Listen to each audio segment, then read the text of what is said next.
সকালে সুন্দর একটা ভিডিও নিয়ে আমি তোমাদের সামনে হাজির হয়ে গেছি। আশা করি সবাই খুব ভালো আছো।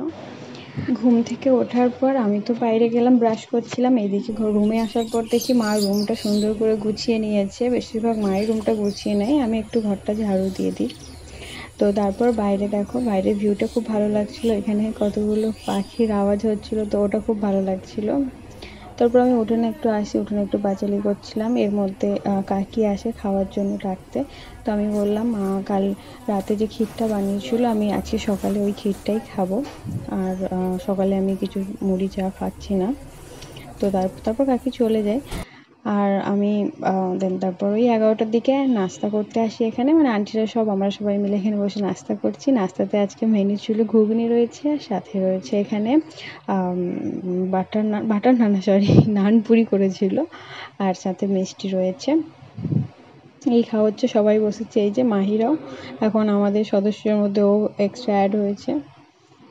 তো এখন সবার বাড়িতে ওরও দাওয়াত চলছে, ও একদিন একদিন করে সবার বাড়ি খাচ্ছে।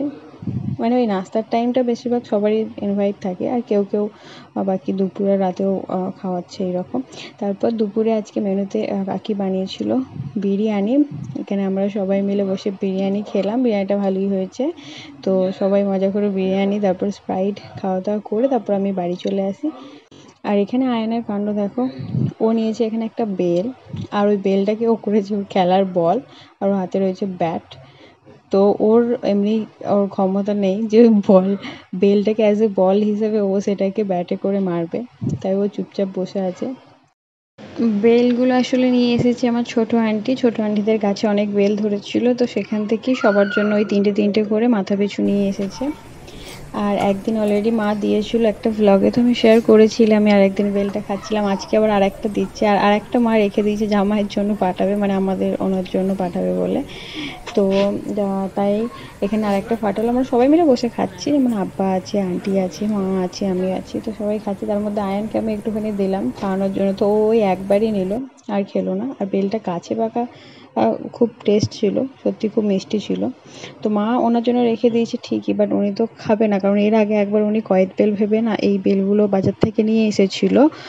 কিন্তু তারপর আর আমি বেলটা বলি, এবার উনি বেলটা খাইনি, আমি খাই, বাকিটা খারাপ হয়ে গেছিলো ফ্রিজে রাখার পরেও, তো ফেলে দিয়েছি। তাই মাকে বললাম আমি নিয়ে যাব না, কারণ শুধু শুধু নষ্ট হবে। অলরেডি তো আমি এখানে খেলাম, তো ওটা আব্বাকে দিয়ে দেবে, খেয়ে নেবে। আর ব্যাগ ভারী করে আমি নিয়েও যাব না, কারণ এমনিতেই মা আম দিয়ে পাঠাবে, তো অত পসিবল না নিয়ে যাওয়া।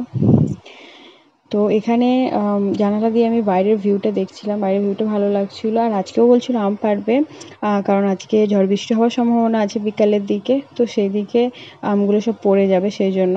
আর এইরকম না, জানালা দিয়ে গাছের দিকে তাকিয়ে থাকলে অনেক সময় পাকা আমও পড়ে কিন্তু গাছ থেকে, তো সেটা নিয়ে আসা হয়। বেশিরভাগ টাইম গাছের ওখানে কেউ না কেউ থাকে, তো পাড়ার কেউ না কেউ থাকে, তারাই নিয়ে কুড়িয়ে নিয়ে চলে যায়। তো বাড়ির লোক খুব একটা পায় না নর্মালি, যখন ওই গাছে ওই জন্য আগে থাকতে একটু পেড়ে রাখা হয় কাঁচা অবস্থাতেই, না হলে আমগুলো পাওয়া যায় না। এরপর দেখি বাইরে আখের রস নিয়ে এসেছে, তো টাটকা, মানে ওনাদের ওই আমাদের বাড়ির দুটো তিনটে বাড়ি পরেই এনার বাড়ি, তো অনেকটা ফ্রেশও লাগলো। না হলে অনেক মাছির টর্চার থাকে, তো আখের রস খুব একটা খাই না, বাট এখানে ঠিকঠাক লাগলো বলে এক গ্লাস আখের রস নিয়ে আসি, আর এখানে আয়ানকে দিচ্ছি। তো ও জাস্ট ওই এক ঢোক মতো খেয়ে উল্টে, বরঞ্চ আমার এখানে আখের রসটা ও একটু ফেলে দিয়েছে, তো একটু খালি করে দিয়েছে, কোনো ব্যাপার না, বাকিটা আমি এখানে খেয়ে নেবো। তো আখের রসটা খাওয়ার পর তারপর মা এখানে আমাকে তরমুজ কেটে দিয়েছে ফ্রেশ, আর এই তরমুজগুলো আমি আর আন্টিরা মিলে বসে এখানে যখনই আসে এরকমই হয়ে থাকে, মা একটার পর একটা খাবার মুখের গোড়ায় এনে সবসময় দেয়, খা করে দেয়। বিশেষ করে যখন জামাই আসে তো সেটা তো আরও বেশি থাকে, মানে খাবারের পর খাবার।